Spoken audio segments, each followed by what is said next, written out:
छठा क्वेश्चन है, अल्कोहल एवं ग्लूकोज जैसे यौगिकों में भी हाइड्रोजन होते हैं। अल्कोहल और ग्लूकोज में हाइड्रोजन होता है क्योंकि अल्कोहल का फॉर्मूला होता है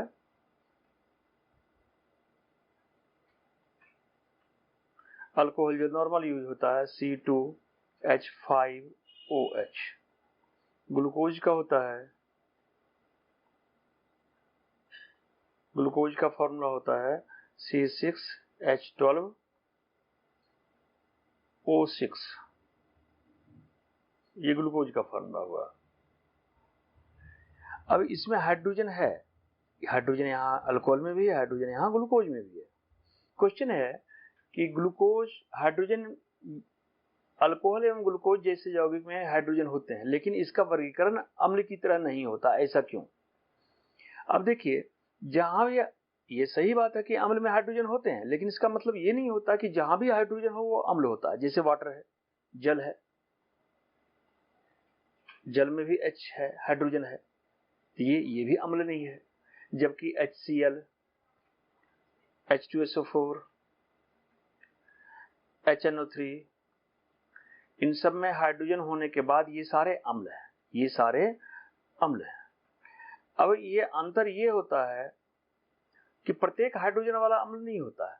अम्ल वो वैसे यौगिक होते हैं, हाइड्रोजन वाले वैसे यौगिक अम्ल होते हैं जो जल में घुलते हैं H+ आयन के लिए, H+ आयन के लिए जल में घुलते हैं, यानी जल में घुलने के बाद H+ आयन बनाते हैं। तो जो H+ आयन बनाते हैं वो तो अम्ल हुए, और जो H+ आयन नहीं बनाए वो अम्ल नहीं होते। तो ये अल्कोहल और ग्लूकोज जो है, इसमें हाइड्रोजन भी है और जल में घुलता भी है, लेकिन H+ आयन नहीं बनाता। H+ आयन नहीं बनाने के कारण ये इसको अम्ल की श्रेणी में नहीं रखा जाता है। इट मीन्स ये अल्कोहल और ग्लूकोज अम्ल नहीं होते हैं, इसमें अम्ल का कोई गुण नहीं होता। इसलिए नहीं होता है क्योंकि ये जल में घुल करके H+ आयन नहीं बनाते हैं। और ये सारे जो है HCl, H2SO4, HNO3 यानी हाइड्रोक्लोरिक अम्ल, सल्फ्यूरिक अम्ल, नाइट्रिक अम्ल, ये सारे जो है जल में घुल करके H+ आयन का निर्माण करते हैं, इसलिए ये सब अम्ल है। यही इसको इस तरह से लिख सकते हैं, जो मैं बोला वही बात लिखा हुआ है। हाइड्रोजन युक्त केवल उन यौगिकों को अम्ल माना जाता है जो हाइड्रोजन आयन यानी H+ आयन, यही मैं बोल रहा था, के उत्पादन के लिए पानी में घुलते हैं। अल्कोहल और ग्लूकोज जैसे हाइड्रोजन युक्त यौगिक को एसिड के रूप में इसलिए वर्गीकृत नहीं किया जाता क्योंकि ये पानी में घुल तो जाते हैं लेकिन H+ आयन नहीं बनाते हैं, H+ आयन ये नहीं बनाते हैं, इसलिए इनको अम्ल के रूप में या अम्ल की श्रेणी में नहीं रखा जाता है। 7वां क्वेश्चन है, आश्रित जल विद्युत का चालक क्यों नहीं होता बल्कि वर्षा जल होता है? आश्रित जल जिसको डिस्टिल्ड वाटर कहते हैं, जो कि नॉर्मल यूज नहीं होता, जैसे स्लाइन वगैरह करने में या इंजेक्शन लगाने में देखते होंगे डॉक्टर जो है एक इंजेक्शन कुछ पानी जैसा निकालता है, उसमें आश्रित जल डिस्टिल्ड वाटर प्रचलित नाम है, आश्रित जल उसका हिंदी है। आश्रित जल का मतलब प्योर H2O यानी हाइड्रोजन और ऑक्सीजन के अलावा इसमें कुछ है नहीं, आश्रित जल।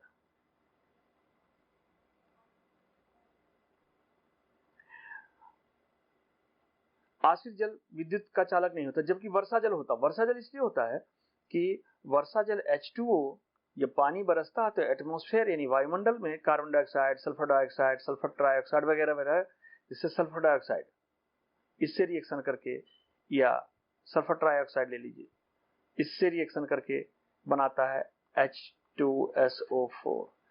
वाटर जो है कार्बन डाइऑक्साइड से रिएक्शन करके बनाता है H2CO3। ये सारे अम्ल हैं। इट मीन्स जब बारिश होती है तो पानी वर्षा के क्रम में जो गिरता पानी है, तो पानी गिरते गिरते ये जो ऑक्साइड्स हैं सल्फर के या कार्बन के, अधात्विक ऑक्साइड, अधातु, कार्बन अधातु है, सल्फर अधातु है, अधात्विक ऑक्साइड से रिएक्शन करके ये अम्ल बनाता है। इसलिए उस जल को हम लोग वर्षा जल को हम लोग एसिड रेन भी कहते हैं, अम्ल वर्षा भी कहते हैं, यानी वर्षा जल में कुछ मात्रा अम्लों की होती है और अम्लों की मात्रा होने के कारण ही ये इसमें बिजली का संचालन होता है, यानी बिजली धारा प्रवाहित होता है। ये शुद्ध जल जो H2O है इसमें विद्युत धारा का प्रवाहित नहीं होता क्योंकि ये टूटता नहीं है और ये जो है जल्दी ब्रेक हो जाते हैं। ये H प्लस SO4 माइनस में ये H प्लस SO4 माइनस में कन्वर्ट हो जाता है, इसलिए इसमें विद्युत धारा का प्रवाह होता है और ये ब्रेक नहीं होता, जिसके कारण शुद्ध जल में यानी आश्रित जल में विद्युत धारा का प्रवाह नहीं होता। यहाँ तक नॉर्मल वाटर जो हम घरेलू यूज करते हैं इसमें विद्युत धारा का प्रवाह होता है क्योंकि इसमें वाटर ये H2O के अलावा भी कुछ लवण मिले हुए थे, जो मिनरल्स मिले हुए होते हैं जिसको मिनरल वाटर भी बोलते हैं। इसलिए नॉर्मल वाटर यानी साधारण जल जो हम लोग उपयोग करते हैं उसमें विद्युत धारा का प्रवाह होता है। वर्षा के जल में, साधारण जल में विद्युत धारा का प्रवाह इसलिए होता है क्योंकि उसमें लवण मिला हुआ है। वर्षा जल में विद्युत धारा का प्रवाह होता है इसलिए होता है क्योंकि इसमें ये अम्ल मिले होते हैं। ये शुद्ध जल चूंकि केवल H2O है, हाइड्रोजन और ऑक्सीजन है, इसलिए इसमें विद्युत धारा का प्रवाह नहीं होता। यही बातें लिखी हुई है यहाँ, इस रूप में हम लिख सकते हैं। क्वेश्चन नंबर 8, जल की अनुपस्थिति में अम्ल का व्यवहार अम्लीय क्यों नहीं होता? अम्ल का व्यवहार अम्लीय क्यों नहीं होता जल की अनुपस्थिति में? अभी पिछले कई क्वेश्चन में बताया हूं इस बात को कि अम्ल को अपनी अम्लता दिखाने के लिए H प्लस आयन का बनना बिल्कुल जरूरी है। H प्लस आयन, जब तक H प्लस आयन नहीं बनता तब तक अम्ल अपनी अम्लता यानी अम्ल अपने गुण को प्रदर्शित नहीं कर पाता है। इसलिए H प्लस आयन के लिए जल का होना बिल्कुल जरूरी है। जल ना भी हो तो मॉइस्चर हो, आर्द्रता जिसको कहते हैं, जिसको आर्द्रता कहते हैं, ये इसका रहना जरूरी है। अब यहाँ पहले लिखा हुआ है जल की अनुपस्थिति। जल जब अनुपस्थित है, जल जब है ही नहीं, H2O जब नहीं है तो ये H प्लस आयन बनेगा नहीं, ये H प्लस आयन नहीं बन रहा है। और जब H प्लस आयन नहीं बनेगा तो फिर उस अम्ल में अम्लता का गुण का प्रदर्शन नहीं हो पाएगा। इसी बात को हम इस तरह से लिख सकते हैं, अम्लों की अम्लता, अम्लीय व्यवहार hydrogen plus ion H plus ion की उपस्थिति के कारण होता है। अम्ल पानी में घुलने पर हाइड्रोजन आयन उत्पन्न करता है, पानी में घुलने के बाद ही हाइड्रोजन आयन उत्पन्न होता है, और यहाँ पानी है नहीं, जल यहाँ अनुपस्थित है। जब जल अनुपस्थित है तब H प्लस आयन नहीं बनेगा, और जब H प्लस आयन नहीं बनेगा तो अम्ल अपने गुण का प्रदर्शन नहीं कर पाता है, यही कारण है। क्वेश्चन नंबर 9 में 5 विलयन दिया जिसका नाम ABCDE दिया हुआ है, और इसके pH दिए हुए 4, यानी A का है 4, B का है 1, C का है 11, D का है 7 और E का है 9। E का है 9। अब हम लोग जानते हैं 7 जो होता है ये तो न्यूट्रल होता है, 7 वाला न्यूट्रल होता है, इसमें ना अम्लीय होता ना क्षारीय। 7 से ज्यादा वाला यानी 8, 9, 10 से लेकर 14 तक ये क्षारीय होते हैं, और 7 से कम, 7 से कम वाला ये होता है 6, 5, 4, 3, 2, 1। ये 7 से कम हो गया, ये 7 से अधिक हो गया। 7 से अधिक जिसका pH हो तो क्षारीय होता है, 7 से कम जिसका pH है वो अम्लीय होता है। अब इसमें हमें पहचानना है। अब देखिए कौन सा विलयन उदासीन है, उदासीन कौन सा है, ये न्यूट्रल जिसका 7 है। 7 किसका है जी, D का, इसलिए इसका आंसर हो गया D। सेकंड पार्ट है प्रबल क्षारीय। प्रबल, अब देखिए क्षारीय, क्षारीय तो होगा 7 से ज्यादा वाला, 7 से ज्यादा वाला 9 है और 11 है। इसमें से प्रबल, प्रबल वो होगा जो सबसे लास्ट में होगा, सबसे लास्ट वाला 14 है, लेकिन 14 से पहले यहाँ 11 है, इसलिए प्रबल क्षारीय हो जाएगा 11, pH 11 वाला, यानी pH 11 वाला आंसर C हुआ। तीसरा पार्ट इसका प्रबल अम्लीय। प्रबल अम्लीय, पहले हम अम्लीय देखते हैं, अम्लीय 7 से कम वाला होगा, लेकिन प्रबल होगा वो जो सबसे कम होगा। सबसे कम 1 है, फिर 2 है, फिर 3 है, इस तरह से। अब देखते हैं सबसे कम 1 वाला है यहाँ B हो जाएगा प्रबल अम्लीय, B हो जाएगा ये प्रबल अम्लीय। दुर्बल अम्लीय, दुर्बल अम्लीय का मतलब अम्लीय तो हो गया यानी 7 से कम हो लेकिन 7 के आसपास हो, तो 7 के आसपास वाला है 4, क्योंकि 6 5 तो है नहीं, 4 है, ये दुर्बल अम्लीय हो गया ए वाला। और दुर्बल क्षारीय, दुर्बल क्षारीय वो होगा जो कि 7 के आसपास राइट साइड में 7 से अधिक वाले में होगा, तो 7 से अधिक 8 है नहीं, इसमें 9 है, तो 9 ये हो जाएगा दुर्बल क्षारीय, ई वाला हो जाएगा दुर्बल क्षारीय। उसके बाद फिर है इसमें, इसको क्रम में सजाना है, क्रम में सजाना है। पीएच के मानों को हाइड्रोजन आयन की सांद्रता आरोही क्रम में व्यवस्थित की जाए, आरोही यानी बढ़ते हुए, आरोही का मतलब होता है बढ़ना, यानी शुरू में कम, कम से शुरू करेंगे और ज्यादा ज्यादा ज्यादा सबसे लास्ट में ज्यादा होना चाहिए। तो अम्लीय, तो सबसे ज्यादा अम्लीय तो ये होगा, सबसे ज्यादा अम्लीय ये होगा, ये तो क्षारीय, सबसे ज्यादा क्षारीय ये होगा, फिर क्षारीय होते क्षारकता कम होते होते होते यहाँ जाकर न्यूट्रल हो जाएगा, यानी ये 7 वाला न तो अम्लीय है न क्षारीय है, फिर ये अम्लीय शुरू हो जाएगा इधर से, लेकिन ये दुर्बल अम्लीय है, उससे सबल ये होगा, उससे सबल ये, सबसे सबल ये सबसे प्रबल ये होगा, यानी ये सबसे लास्ट में लिखा जाएगा। इसलिए पीएच 11 से शुरू करते हैं, 11 सबसे ज्यादा है 11, यहाँ शुरू करते हैं, ये सबसे कम अम्लीय है यानी क्षारीय है, फिर इससे ज्यादा अम्लीय ये है, इससे ज्यादा ये, इससे ज्यादा ये, सबसे ज्यादा ये। इस तरह से पीएच जैसे जैसे घटेगा हाइड्रोजन की सांद्रता वैसे ही बढ़ेगी, तो पीएच घटता जा रहा है और इसमें हाइड्रोजन की सांद्रता बढ़ती जा रही है, इसका मतलब इसका अम्लीय गुण बढ़ता जा रहा है। ये कंप्लीट क्वेश्चन। इसमें क्वेश्चन है क्वेश्चन नंबर 10, परखनली ए एवं 2 बी में समान लंबाई की मैग्नीशियम पट्टी, 2 परखनली लिया ए और बी और 2 समान लंबाई का पट्टी लिया मैग्नीशियम का। एक परखनली में ए में दी, परखनली ए में हाइड्रोक्लोरिक अम्ल HCl डालते हैं, HCl, और बी में एसिटिक अम्ल, दोनों अम्ल ही है, ये हाइड्रोक्लोरिक अम्ल है, ये एसिटिक अम्ल है, दोनों अम्ल की मात्रा की सांद्रता समान है, किस परखनली में अधिक तेजी से बुदबुदाहट होगी और क्यों? यानी क्वेश्चन ये है कि मैग्नीशियम का फीता तो बिल्कुल समान लंबाई का है, यानी सेम है, 2 एसिड है, 2 अम्ल है ए और बी परखनली में, तो दोनों की मात्रा भी बिल्कुल बराबर है। अब किसमें रिएक्शन ज्यादा होगा, क्वेश्चन ये है, तो रिएक्शन उसमें ज्यादा होगा जिसमें H+ आयन अधिक होगा, H+ आयन अधिक उसमें क्रिएट होगा जो सबसे ज्यादा सबल अम्ल होगा, तो HCl जो होता है, HCl की सांद्रता अधिक है, H+ आयन इसमें अधिक है, इसलिए इसमें तेजी से रिएक्शन होगा।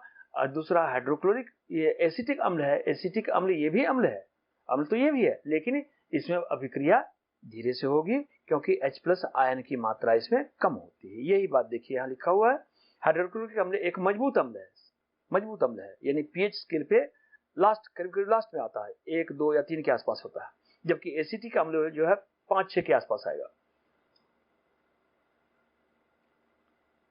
हाइड्रोक्लोरिक अम्ल मजबूत है जबकि एसिटिक अम्ल एक कमजोर अम्ल है। एक मजबूत अम्ल होने के कारण हाइड्रोक्लोरिक अम्ल में के घोल में हाइड्रोजन आयनों की मात्रा अधिक होगी, वही जो सबल होता है उसमें H+ आयन अधिक होता है, इसलिए इसमें जल्दी प्रतिक्रिया होगी, यानी जल्दी से होगा। और दूसरा जो है एसिटिक अम्ल, इसमें देर से होगा। इसको इस तरह से हम लिख सकते हैं। क्वेश्चन नंबर 11, ताजे दूध का पीएच 6 होता है, पीएच 6 यानी पीएच स्केल अगर हम खींचते हैं, 7 वाला तो न्यूट्रल होता है, न्यूट्रल उदासीन, इधर वाला क्षारीय, इधर कम वाला अम्लीय।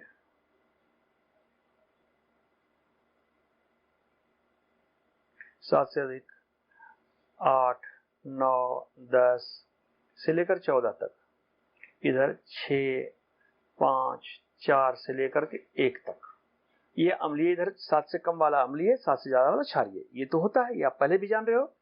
अब यहां दिया हुआ कि ताजे दूध का पीएच 6 है, ताजे दूध का पीएच ये रहा 6, यानी दूध में अम्लीय गुण थोड़ा थोड़ा होता है, पता नहीं चलता, हम अम्ल का जो गुण है खट्टा होना, अगर दूध को हम ताजे दूध को पियेंगे तो खट्टा तो नहीं लगेगा, लेकिन अम्लीय गुण होता है, बहुत कम होता है, इसलिए पता नहीं चलता हमें। दही बन जाने पर पीएच का मान में क्या परिवर्तन होता है? देखिए, दूध को अगर हम टेस्ट करते हैं ऐसे ही तो खट्टा नहीं लगता है, लेकिन दही बन जाने के बाद खट्टा लगता है। खट्टा लगता है मतलब अम्ल का गुण उसमें आ गया।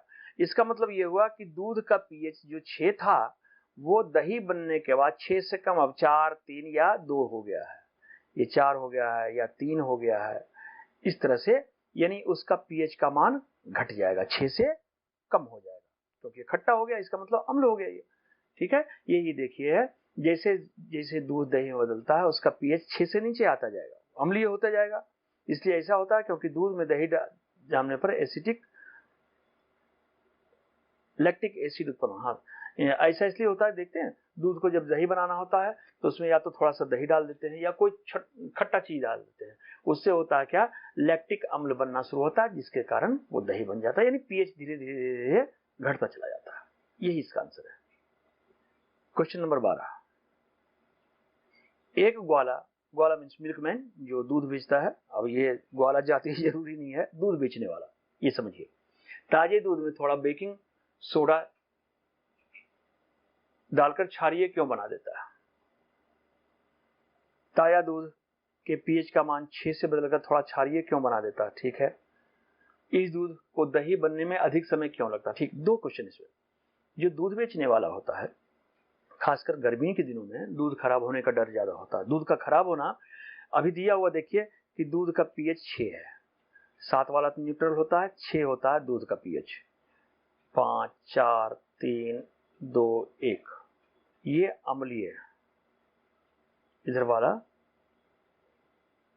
अम्लीय होता है, ये न्यूट्रल होता है, उदासीन जिसको कह सकते हैं, इधर वाला क्षारीय होता है। ये पिछले क्वेश्चन में बताया हूं, ये 8, 9 से लेकर 14 तक, इधर वाला क्षारीय, इधर वाला अम्लीय। अब देखते हैं, क्वेश्चन में है कि बेकिंग सोडा मिलाता है, बेकिंग सोडा क्षार होता है, क्षार होने के कारण अब ये दूध का पहले पीएच ये था, दूध में इसलिए क्षार मिलाता ताकि उसकी क्षारकता बढ़ जाए, यानी 7 हो जाए या 8 हो जाए या 9 हो जाए। अब ये इसलिए करता है कि दूध वाले को एक जगह से दूसरे जगह दूध ले जाने में अगर गर्मी का मौसम है तो खराब हो जाएगा, यानी अम्लता उसकी घटती जाएगी, पीएच 6 से लेकर 5 हो जाएगा, 5 से लेकर 4 हो जाएगा, दूध खराब हो जाएगा। और ये बेकिंग सोडा मिलाने के बाद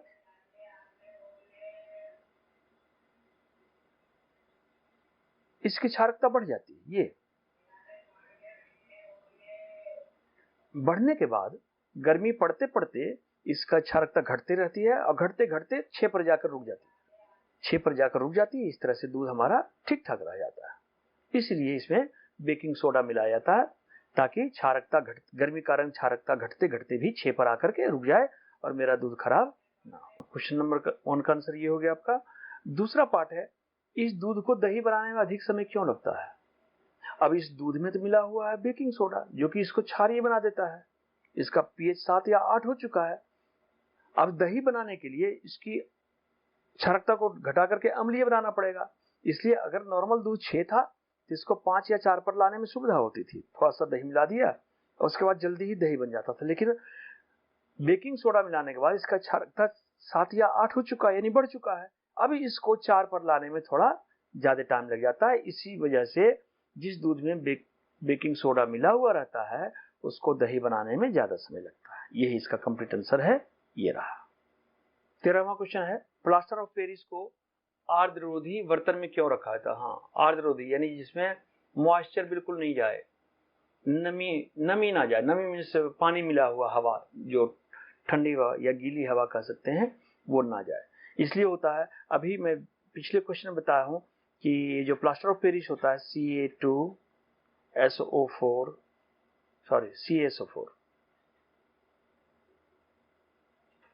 CaSO4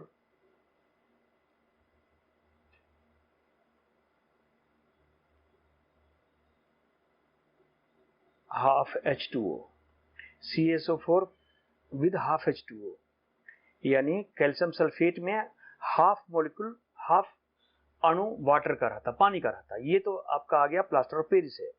पानी जैसे ही मिलता है इसको 1.5 H2O से रिएक्शन करता, अगर ये है H2O से, तो ये जिप्सम बना लेता है, यानी CaSO4 and 2H2O, जिसको हम लोग जिप्सम कहते हैं। जिप्सम ये बहुत जल्दी हार्ड हो जाता, बहुत जल्दी, कुछ ही मिनट में 10-5 मिनट में हार्ड हो जाता है।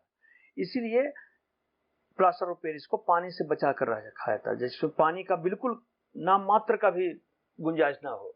और इसलिए आर्द्ररोधी हवा, इसका मतलब यही हुआ आर्द्ररोधी बर्तन, इसमें जिसमें नम हवा भी ना जाए, गीली हवा भी नहीं जाए, वैसे हवा भी नहीं जाए जिसमें पानी की मात्रा हो। पानी तो नहीं ही जाए, पानी युक्त हवा भी ना जाए, वैसे बर्तन में इसको रखा जाए, क्योंकि ये पानी के प्रति बहुत सेंसिटिव होता है, ज्यादा बहुत जल्दी प्रतिक्रिया करके हार्ड बना देता है, जिप्सम बना देता है। इससे बचने के लिए ही इसको आर्द्ररोधी बर्तन में रखा जाता है। ये लिखने का तरीका ये रहा। 14वां क्वेश्चन आपका है उदासीनीकरण अभिक्रिया क्या है, 2 उदाहरण दीजिए। उदासीनीकरण, उदासीन शब्द से बना है। उदासीन का मतलब होता है न तो अम्ल हो न क्षार हो, न अम्ल हो न क्षार हो, उसको कहते हैं उदासीन। उदासीनीकरण अभिक्रिया उसको कहते हैं जिसमें अगर एक अम्ल और एक क्षार की प्रतिक्रिया किया जाए, एसिड अम्ल और क्षार, आधार इसको क्षार बोलते हैं, की प्रतिक्रिया करवाया जाए तो नमक और पानी बनता है। जैसे अम्ल एक लिया HCl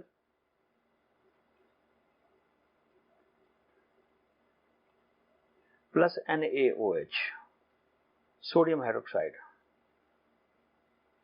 ये अम्ल हो गया आपका, और ये एक क्षार हो गया सोडियम हाइड्रोक्साइड। इसका रिएक्शन जब करवाते हैं, एक अम्ल एक क्षार, यही लिखा हुआ अम्ल और क्षार की प्रतिक्रिया कर, तब बनता है NaCl, सोडियम क्लोराइड जो कि नमक है, प्लस H2O। इस तरह से जब एक अम्ल और क्षार की प्रतिक्रिया कराई जाती है तो लवण और जल बनता है, यानी अम्ल और क्षार दोनों एक दूसरे के प्रभाव को खत्म करता है। अम्ल की अम्लता खत्म हो जाती है, क्षार की क्षारकता खत्म हो जाती है, यानी दोनों उदासीन हो जाते हैं। इसीलिए इस तरह की अभिक्रिया को हम लोग उदासीनीकरण अभिक्रिया करते हैं। दूसरा उदाहरण दीजिए, सोडियम हाइड्रोक्साइड प्लस सल्फ्यूरिक अम्ल, ये क्षार हुआ, ये अम्ल हुआ, ये रिएक्शन करके बनाता है सोडियम सल्फेट प्लस जल। सोडियम सल्फेट यहाँ लवण है और ये जल है। उसी तरह से मैग्नीशियम हाइड्रोक्साइड, ये क्षार हुआ, प्लस अम्ल हो गया हाइड्रोक्लोरिक अम्ल, ये दोनों रिएक्शन करके मैग्नीशियम क्लोराइड, ये लवण बनाता है, और ये जल में। ये नमक जो लिखा हुआ, नमक यानी लवण, लवण को ही दूसरे रूप में नमक कहते हैं, ये लवण है। मेन नमक जो हम लोग खाने पीने के रूप में यूज करते हैं, ये सोडियम क्लोराइड, ये भी लवण है, लेकिन ये नमक के रूप में जाना जाता है, इसका यूज हम लोग खाने में करते हैं।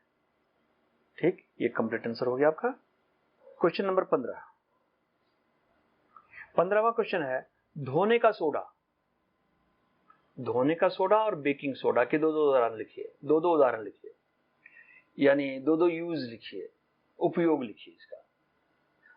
धोने का सोडा, जिसे सफाई की जाती है, तो सफाई की जाती है तो उसमें कोई चीज साफ करने के लिए किया जाता है। वॉशिंग सोडा, जैसे हम लोग घर में कपड़े पड़े धोने के लिए, या कई रूप में यूज करते हैं। दूसरा यूज इसका है, पहला तो होगा धुलाई के रूप में या सफाई के रूप में जो काम होता है, फिर कॉटन इंडस्ट्री में होता है, कपड़े का इंडस्ट्री जो होता है उसमें सफाई में, यानी कई जगह सफाई का काम जहां होता है वहां धोने का सोडा का उपयोग किया जाता है।